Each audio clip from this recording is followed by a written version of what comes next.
seconds away on Studio 5. I'll take over because in the architecture of this firm, I am a pillar. Denzel Washington transforms in his latest role. Would you call Roman Israel a godly man? He's in Studio 5 with a look at Roman J. Israel, Esquire. Plus, you make me as happy as I can be. Jonathan McReynolds stops by to talk new music and kneeling down to stand up. And then, your first look at the man who invented Christmas. Oh, Mr. Scrooge, you and I are going to do wonderful things together. Studio 5 starts now.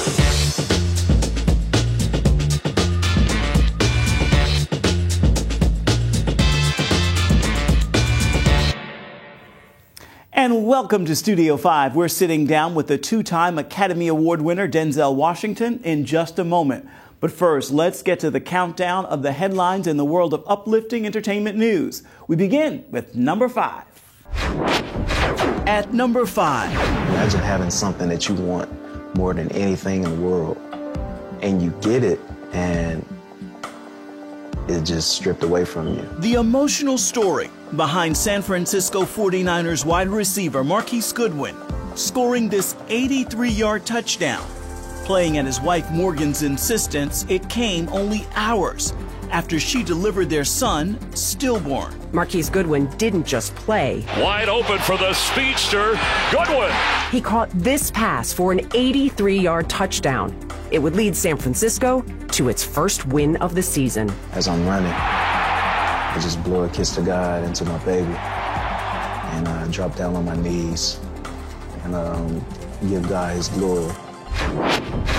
At number 4. Ladies and gentlemen, Chance the Rapper. Chance the Rapper brings the funny as this week's host of Saturday Night Live. I don't have anything to promote tonight. The only thing I'm here to celebrate is Thanksgiving. And in the spirit of giving, I've pledged to give $1 million to Chicago Public Schools. Thank you.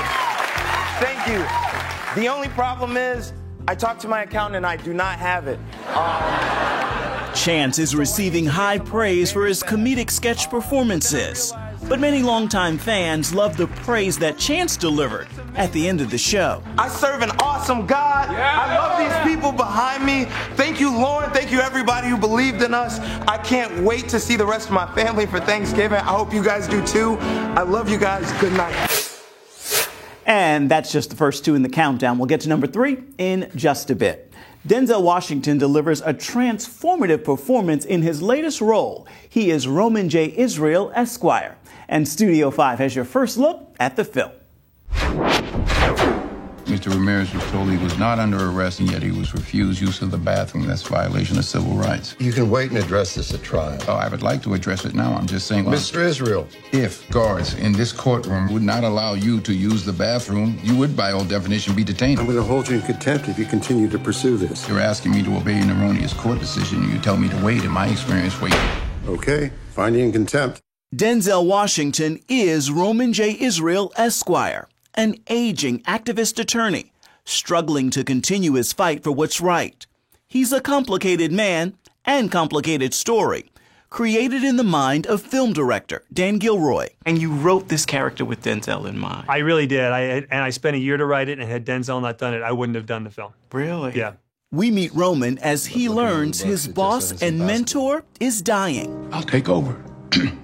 No, you're not capable of continuing the practice. But I'll take over because in the architecture of this firm, I am a pillar. Yes, and Roman, I'd hope to reward you for that. Hope don't get the job done. Would you call Roman Israel a godly man? Old Testament. He believes in the law. His faith is in the law. I'm a godly man. Dan is a godly man, and we talked extensively about there's no coincidence he named him Roman J. Israel. Yeah. And people say, well, what's the J for? He said, oh, Jiffy. What do you call it? The peanut butter. We don't want to be on the nose. Mm-hmm. But there is a spiritual aspect to it. He runs the race as far as he could take it. Denzel disappears in this role, playing opposite Colin Farrell and Carmen Ejogo. Roman Israel, we'll talk about what to expect if you are arrested. We're going to rap. I don't mean hip-hop. I'm sorry. Why are the sisters standing and the brothers sitting? That's gendered and sexist. And polite. and patronizing. And polite. A lighter side. Denzel Washington, this character, the attire, what's it like looking at that across? Yeah. No, but it's funny because even despite all of the look, and there's a lot of look. Yes. At the end of the day, you're met with this compassionate persona that somehow finds its way through all of that stuff. And he went all the way. He put a lot of weight on. There's the hair, there's the outfit.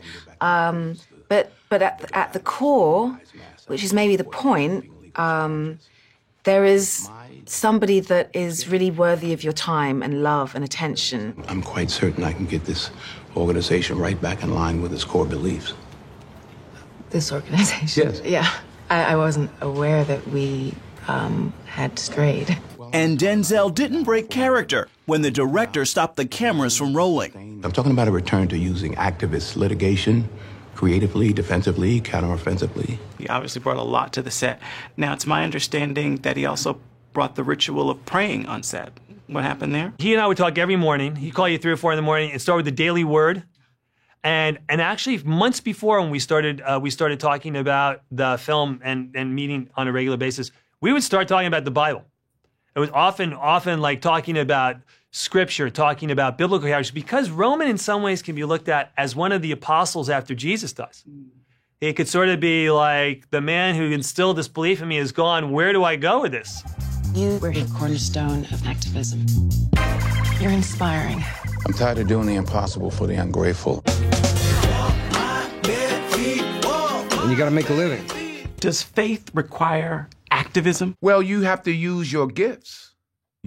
Faith without works is nothing. So not everybody has to be an activist. A woman prophesied years and years ago that I would travel the world and preach to millions of people. And I have traveled the world. I don't know if I'm a preacher, but through my work, I've spoken. And now I try to speak more in public. But I asked my pastor, I said, well, does that mean I'm supposed to be a preacher? He says, well, no, you already have a pulpit. So he didn't say stay in your lane, but so try to be an agent for good. That's what I'm all about now.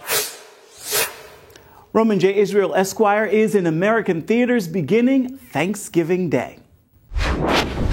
Still ahead. Look at how you turn my world inside out. We've got to have new music from Jonathan McReynolds. Man, the music that's coming, oh my goodness. We all, my whole team, everybody that was at the recording that night, everybody's just kind of sitting on pins and needles just waiting for this stuff to come out. And he's in Studio 5 to share when it's coming and more. And welcome back to Studio 5. The countdown of the best headlines and uplifting entertainment news continues now. We begin with this look at number 3. At number 3, Harrison Ford isn't just a hero on the big screen. Star Wars and Indiana Jones icon Harrison Ford was a real-life hero this past Sunday when he helped save a woman who crashed her car off California State Route 126 in the Santa Paula, California area. As TMZ reports, eyewitness accounts state that Ford was driving behind the imperiled motorist as she lost control and crashed into the side embankment. Ford was one of several motorists who immediately pulled over and jumped out to aid the woman, getting her out of her vehicle and to safety as paramedics were en route to the scene. At number 2, Netflix orders the series Messiah, a present-day drama about Jesus' life, produced by Mark Burnett and Roma Downey. Have you ever heard the expression, it's better to light one candle than curse the darkness? Well, when my husband, Mark Burnett, and I began Lightworkers Media, that expression served as our inspiration. Deadline Hollywood reports the first 10 episodes of Messiah will explore religion, faith, and politics. Be sure to stay tuned for the number 1 headline in the countdown coming up in just a bit. Grammy-nominated artist and friend of Studio 5, Jonathan McReynolds, is gearing up to release his 3rd album. It's called Make Room. He sat down with us for a sneak peek at what we can expect.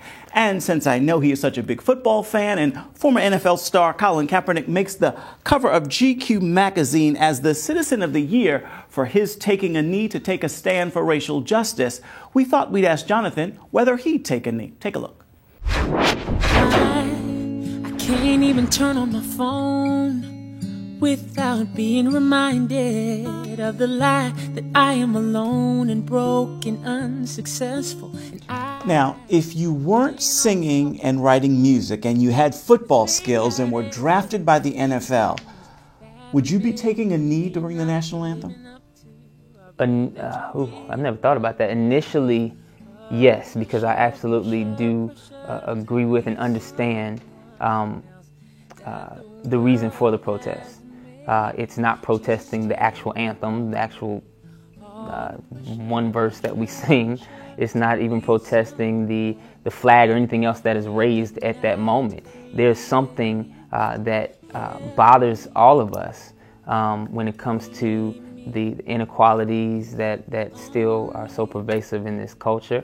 I think at this point, it's gotten so convoluted that now the kneeling has taken on so many different protests and so many different causes and stuff. It's not even what it was in the beginning.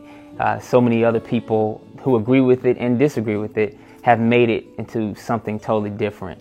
And so I don't know that it is still an effective way of drawing attention to the original cause. But the original protest was absolutely, to me, reasonable and understandable. My blessings are, Lord, they come from the Father's heart, not the sky, not chance, but truth is, I'm not lucky, I'm loved. So what's the story behind this single, Not Lucky, I'm Loved? Well, I think Not Lucky, I'm Loved is a perfect statement for like the past 7 years of my life. If anybody knows my story, they know that this was not something that I pursued wholeheartedly. It's definitely God and His sovereign plan. He put my name in the wind and just did His thing. And so I know every time I get on stage, there are some people that say, hey, good luck, have a good show. No, I know that I'm not riding on the wings of luck. It's definitely all unconditional, unfiltered love. Now, I happen to be one of the many who follow you on social media, so I have to ask this question. What's up with the lucky underwear? Back in the day, and for all the CBN Studio 5 people out there, don't judge me, but there was a time, being that I was never the artist, in my head. I was starting to do this artist career, but I didn't really know how I was even qualified for it. And so I think we find little superstitions along the way. Over time, I did accumulate some respect for this particular pair of boxers that every time I wore them, it seemed like I had great shows, great nights, found favor that night.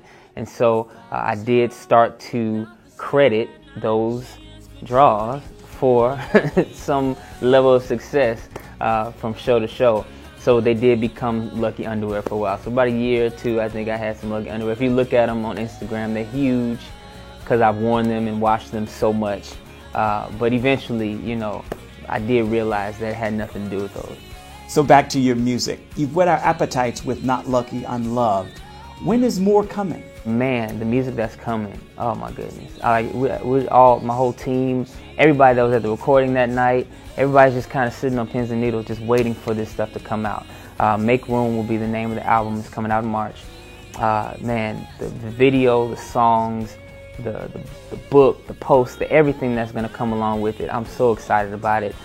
It's such a perfect statement. I think if you listen to my music, it's always a snapshot of where I am in life. It's always, I'm writing the songs. This is like a diary almost, a journal. And so, this particular stage of my life, while career and people, relationships take so much space, it's definitely an objective of mine in this season to be making room for God.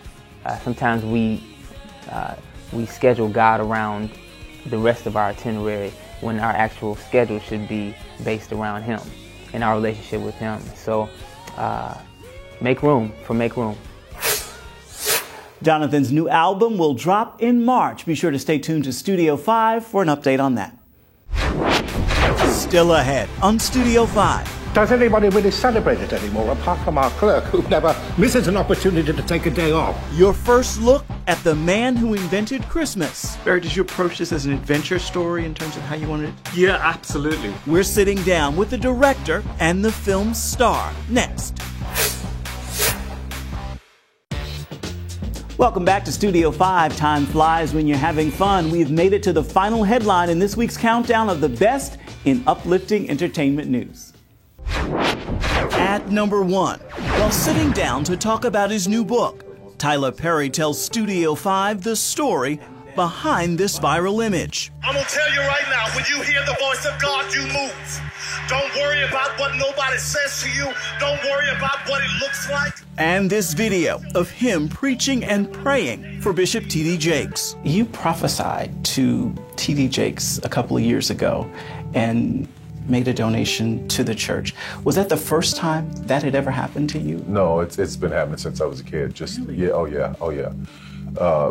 It still happens randomly out. It still happens, and people are always shocked and always, stunned by it. It's just being sensitive and intuitive and feeling what's going on. That moment was very different because I had been at MegaFest that whole week, and I was filled, just was overflowing with the word and joy and peace. It was the most wonderful experience I had had in a long time, and I was on fire, and I couldn't hold it. I pray his favor. I pray the blood of Jesus will come upon you right now. Keep you in his hair. God, I thank you. That wraps your countdown and brings us back to the box office. The holiday movie season is here, and filmmakers are giving us a new take on an old favorite with The Man Who Invented Christmas. The movie is based on the inspiring true story of how Charles Dickens wrote A Christmas Carol. Here's your Studio 5 first look. Then a toast, my love, my dearies, to our Merry Christmas. God bless us. God bless us. God bless us, everyone. Dickens' A Christmas Carol has been told time and time again, on stage and on screen. The interesting thing is it's on surface, it's all fun and roaring fires and horse chestnuts and snow and dancers and blind man's buff, but the genius of Dickens is that he transcends all that, and it's really about being a human being and finding out what it is to be a human being and how you can share the world a little bit. And I think that's why it resonates. That's why still that book gets sold in its millions around the world. Now moviegoers get the story behind the classic tale in The Man Who Invented Christmas. Based on Les Standiford's book, the movie introduces viewers to 32-year-old Charles Dickens, who wrote the literary classic in just 6 weeks, all in an effort to keep creditors at bay. Why Christmas? Why not? Does anybody really celebrate it anymore, apart from our clerk? The film is set in Victorian England, a time when Christmas had become unpopular. What we mean to say, Mr. Dickens, is not much of a market for Christmas books, what?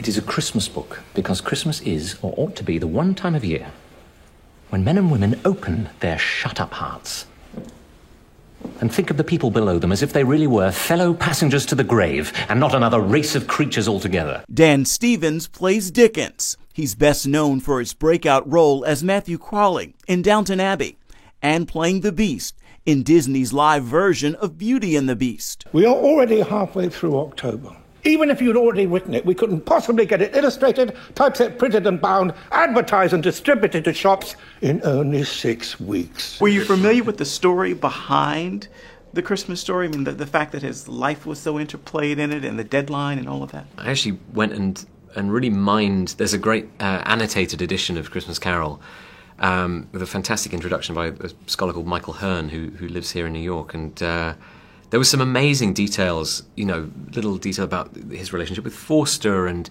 accounts from his daughter's diaries about finding her dad making these weird faces in the mirror and conjuring these characters, and he really had to make them vivid and alive. Humbug. What is? Christmas. What about it? Well, I mean, what is it but an excuse for picking a man's pocket every 25th of December? Yeah, keep going. A time for paying bills without money. The time for finding yourself a year older and not an hour richer. Veteran actor Christopher Plummer plays Dickens's vision of the iconic Ebenezer Scrooge. It was a double. We did bits of Scrooge and bits of whoever this guy was.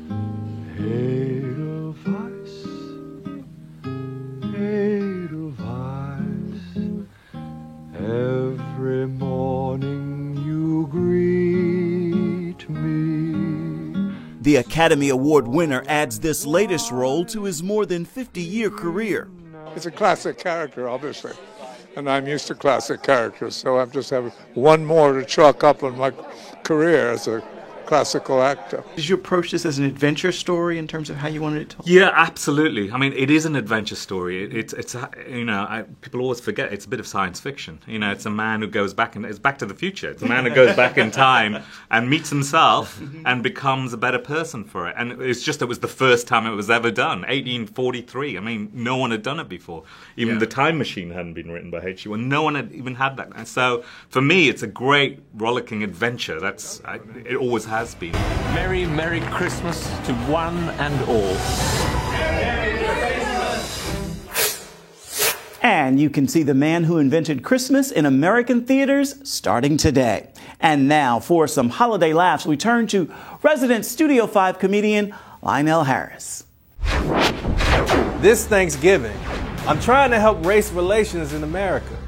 I'm trying to get all black people to eat pumpkin pie and all white people to eat sweet potato pie, because this pie division in America has got to stop. Still to come here on Studio 5. You can't expect to make a difference and have everybody get it. Hillsong New York pastor Carl Lentz has a new book and a fresh word for you. And welcome back. We are almost out of time for this episode of Studio 5. So here's a look ahead to what we're working on to bring you next week. If I never needed you before, Jesus, to show up and restore every bit of the faith that I let slip while I was out here searching the world for more, that's when I found Pastor Smokey Norfolk is in Studio 5, taking the lid off. Have you always been living the life God wanted for you? No. We wanted to hear that. We wanted to hear that. No. And, it's amazing how many people look at where you are now, look at the successes or the triumphs and victories that you have, and they make that assumption. We're flipping through the pages of his new book. And that is just one story from next week's rundown. As for this week, we're giving the final word to Hillsong New York pastor Carl Lentz. He has a profound word about why he'd like to redefine the word evangelical.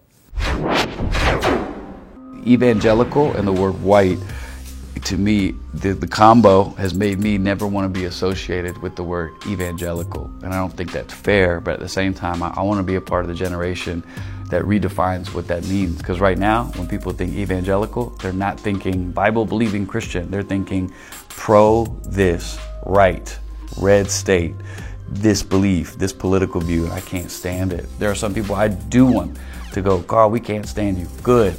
Because if we agree on stuff, something's wrong with me.